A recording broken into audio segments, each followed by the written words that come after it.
Oi, meus amores, que bom encontrar com vocês. Falei na nossa última conversa que nós deixaríamos para esse momento específico uma observação, apresentação da nota que Allan Kardec coloca à questão 148.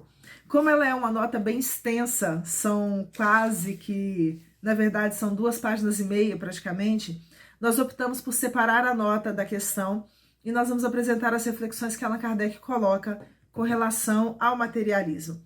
Nós já vimos, alguns dos pontos colocados em várias outras citações, em vários outros momentos da obra, mas é importante a gente fixar bem esse trecho aqui. Mas só para constar, estamos encerrando o segundo capítulo da segunda parte de O Livro dos Espíritos. A segunda parte tem como título Do Mundo Espírita, O Mundo dos Espíritos. O segundo capítulo trata da encarnação dos espíritos e hoje encerramos oficialmente a sessão Materialismo com a nota à questão 148.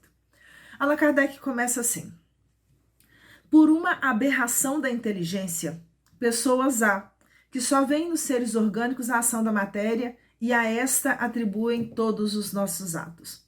Muitas pessoas, por uma dificuldade de entendimento, por isso que ele coloca aberração da inteligência, só percebe, nos seres vivos a ação da matéria e acha que tudo é resultado da matéria.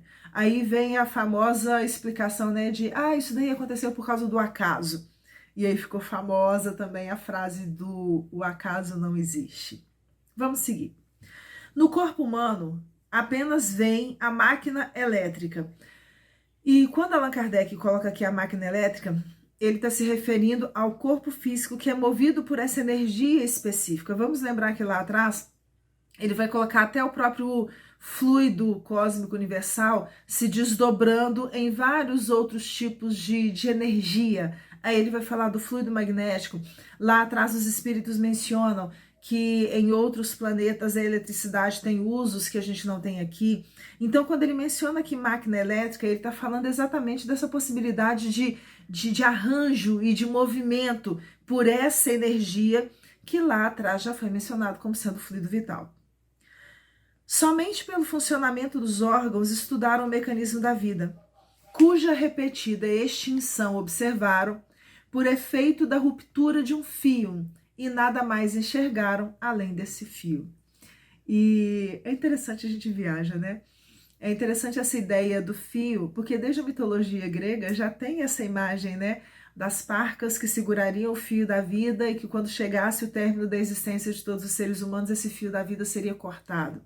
Tem a ver com a ideia da fragilidade da vida, mas é interessante essa colocação, Por observarem simplesmente que a cessação dos movimentos, da vida, desse mecanismo da vida, ocorre dessa forma, eles não conseguiram enxergar nada além da extinção da vida na matéria. Procuraram saber se alguma coisa restava, e como não acharam senão matéria, que se tornara inerte, como não viram a alma escapar-se, como não a puderam apanhar, concluíram que tudo se continha nas propriedades da matéria, e que, portanto, a morte se seguia à aniquilação do pensamento. Como não encontraram uma alma, como não encontraram nada que foi retirado, eles entenderam que com a cessação do corpo físico, acabava também, se extinguia essa centelha inteligente que anima, que é a alma, que é a ânima, que anima esse corpo físico e que permite que a inteligência se manifeste. Triste consequência, se fora real, porque então o bem e o mal nada significariam. O homem teria razão para só pensar em si e para colocar acima de tudo a satisfação dos seus apetites materiais. Quebrados estariam os laços sociais e as mais santas afeições se romperiam para sempre. Porque se tudo vai acabar com a matéria, para que eu vou alimentar um sentimento? Por que eu vou tentar preservar alguém perto de mim? Por que eu vou preocupar se eu vou fazer o certo ou o errado? São algumas colocações que ele vai pontuar lá atrás. E nós percebemos que muitas pessoas se comportam hoje em dia de acordo com isso. Deixa eu viver a vida e me acabar aqui, porque vai chegar uma hora que vai ter fim mesmo. Nós encontramos pessoas com esse tipo de comportamento. Felizmente, longe estão de ser gerais semelhantes ideias, que se podem mesmo ter por muito circunscritas, constituindo apenas opiniões individuais, pois que em parte alguma ainda formaram doutrina. Naquela época não existia uma construção, né, mais ampla em torno desse conceito. Nós sabemos que hoje em dia existem grupos que entendem o materialismo como sendo quase que uma religião moderna, no sentido de uma crença moderna. Mas o que ele está querendo dizer aqui é que, naquela época principalmente, né, o grupo desses materialistas estava circunscrito mais aos círculos mais elitizados, mais acadêmicos. A presença da religiosidade, desse espiritualismo, era muito frequente dentro dos meios, das comunidades, das sociedades.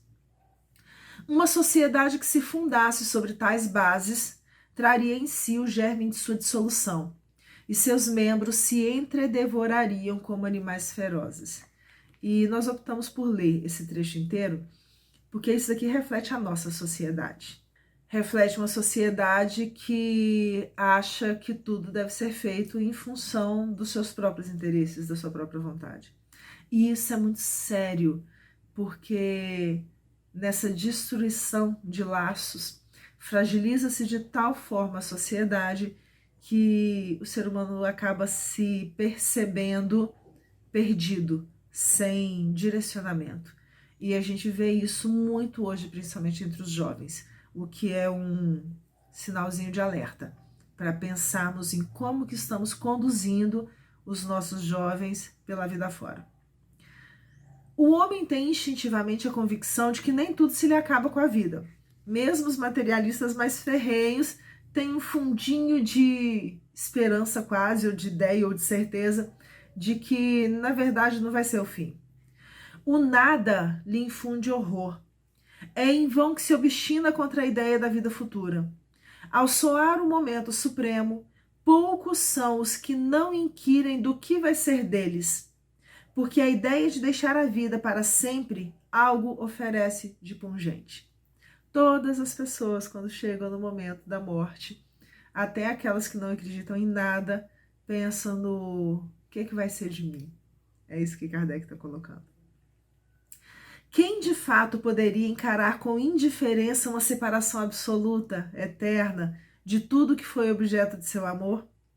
Quem poderia ver sem terror abrir-se diante de si o imensurável abismo do nada, onde se sepultassem para sempre todas as faculdades, todas as suas esperanças, e dizer a si mesmo: pois que, depois de mim nada, nada mais, senão vácuo, tudo definitivamente acabado. Mais alguns dias e a minha lembrança se terá apagado da memória dos que me sobreviveram. Nenhum vestígio dentro em pouco restará da minha passagem pela terra. Até mesmo o bem que fiz será esquecido pelos ingratos a quem beneficiei. E nada para compensar tudo isso. Nenhuma outra perspectiva além da do meu corpo roído pelos vermes.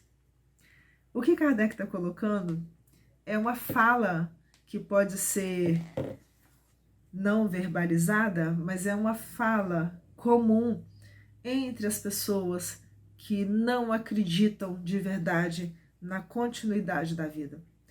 E é triste, é doloroso, é sofrido você imaginar que depois de uma existência inteira não vai sobrar nada de mim, não vai ficar nada para contar a minha história, e corre-se o risco de daqui a pouco até as pessoas também começarem a me esquecer. É uma perspectiva dolorosa. Kardec continua. Não tem este quadro alguma coisa de horrível, de glacial, não é frio, gelado? A religião ensina que não pode ser assim, e a razão nolo confirma. Mas uma existência futura, vaga e indefinida, não apresenta o que satisfaça o nosso desejo do positivo. E aqui Kardec está fazendo uma certa menção a essa ideia vaga de que eu vou morrer e eu vou para um céu, ou eu vou para o limbo, ou eu vou para o purgatório, porque isso tudo é muito vago. Isso daí não me dá uma certeza de verdade do que vai acontecer comigo. E essa incerteza também faz com que as pessoas acabem descrendo daquela concepção normal e buscando essa ideia infeliz de que não existe nada. E aí eu não tenho nada a perder.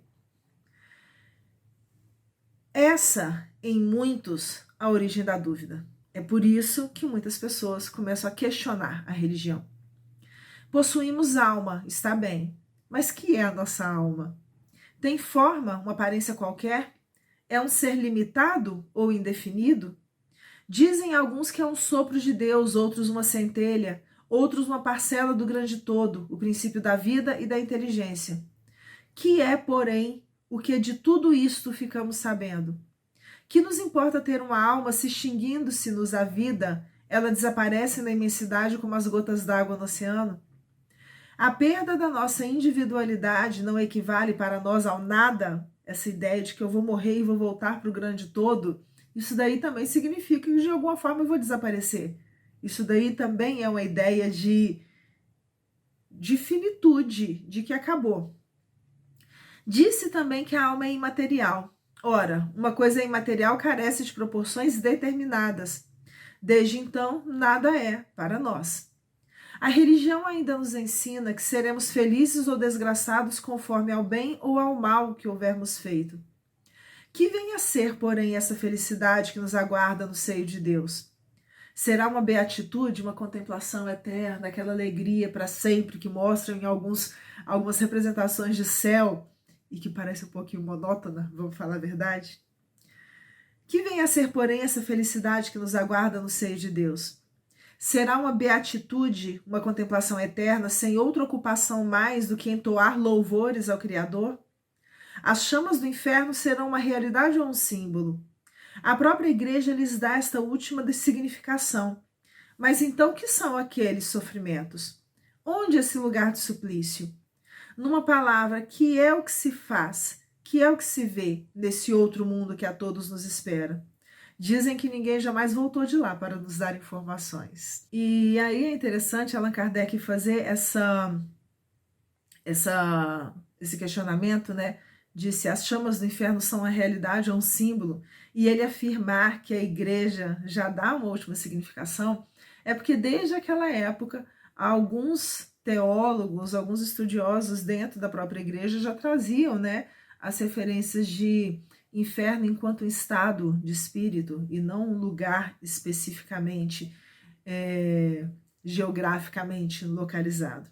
E diante dessa pergunta, né, essa pergunta nessa afirmação de alguns de que ninguém voltou para dizer na verdade como é que é, ele vai fechar a sua nota assim.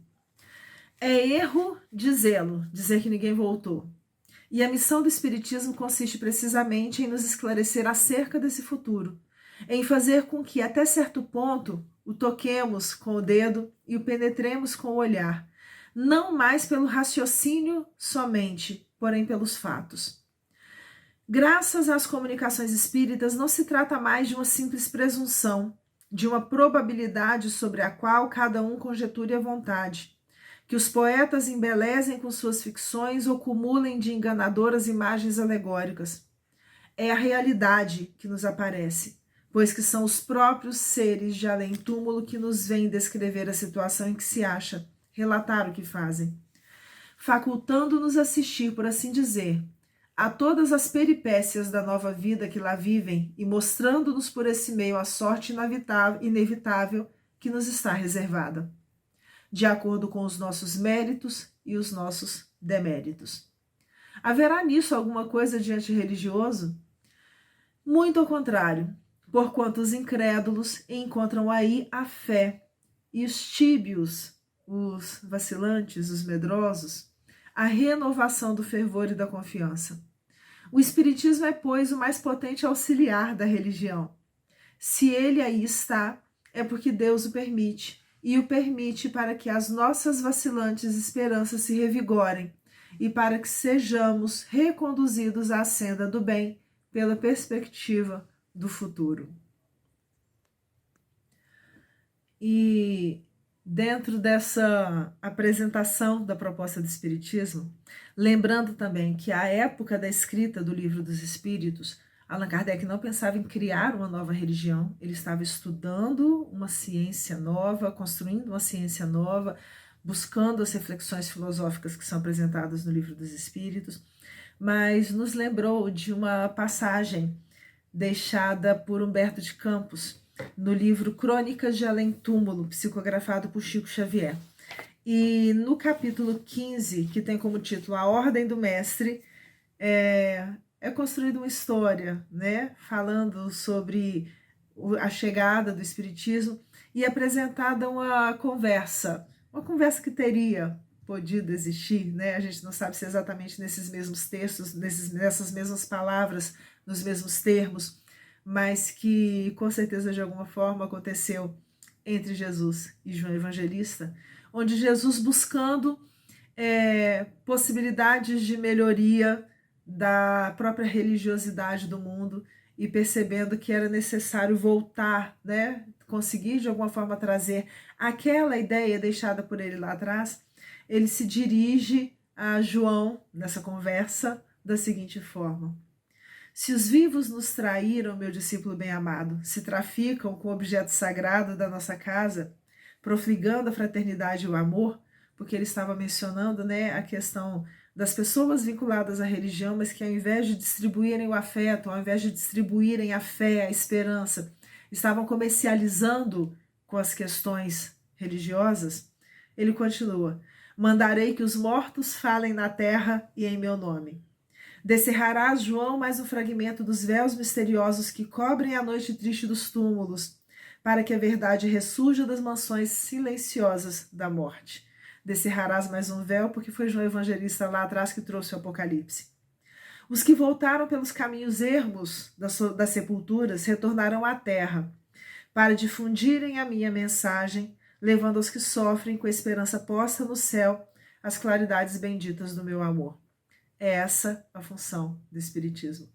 Trazer a mensagem de Jesus novamente para junto de nós, levando aos que sofrem a esperança colocada nos céus e as claridades benditas do amor do Cristo.